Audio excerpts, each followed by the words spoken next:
கள்ளக்குறிச்சி மாவட்டம் உளுந்தூர்பேட்டை அருகே புதுக்கேணி கிராமத்தில் 15 நாட்களுக்கு மேலாக குடிநீர் விநியோகம் செய்யப்படாததால் 100க்கும் மேற்பட்ட பெண்கள் காலி குடங்களுடன் சாலை மறியலில் ஈடுபட்டனர். இதுகுறித்த கூடுதல் விவரங்களை செய்தியாளர் கவியரசன் வழங்க கேட்கலாம். வணக்கம் கவியரசன், அங்கு புதுக்கேணியில் எந்தெந்த பகுதிகளில் இந்த குடிநீர் விநியோகம் 15 நாட்களாக இல்லாமல் இருந்திருக்கிறது? மறியலில் ஈடுபட்டிருக்கக்கூடிய பெண்கள் சொல்லும் கருத்துக்கள் என்ன? விரிவான விவரம். வணக்கம் கொடகதாரா. கள்ளக்குறிச்சி மாவட்டம் உளுந்தூர்பேட்டை அருகே உள்ள புதுக்கேணி கிராமத்தில் சுமார் 1000க்கும் மேற்பட்டோர் வசித்து வருகின்றனர்.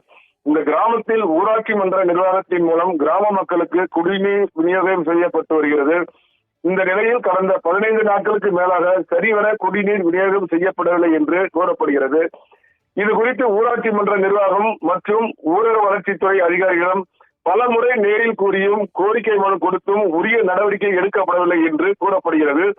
இந்த நிலையில் குடிநீர் தட்டுப்பாடு நிலவி வருவதால் கடுமையாக அவதிப்பட்ட கிராம மக்கள் தற்போது பொது தேர்வு தொடங்கி நடைபெற்று வருவதால் குறிப்பிட்ட நேரத்திற்கு தங்களது பிள்ளைகளை பள்ளிக்கு அனுப்ப முடியவில்லை என்றும் குடிநீர் தட்டுப்பாட்டை போக விரைந்து நடவடிக்கை எடுக்க வேண்டும் என வலியுறுத்தி 100க்கும் மேற்பட்ட பெண்கள் காலிக்குடங்களுடன் ஆதனூர் திருவண்ணாமலை பிரதான சாலையில் சாலை மறியல் போராட்டத்தில் ஈடுபட்டனர்.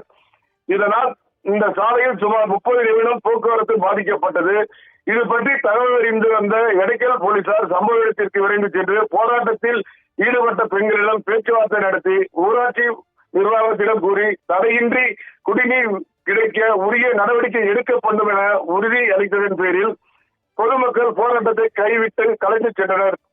கனகதாரா, விவரங்களை வழங்கியமைக்கு நன்றி கவியரசன்.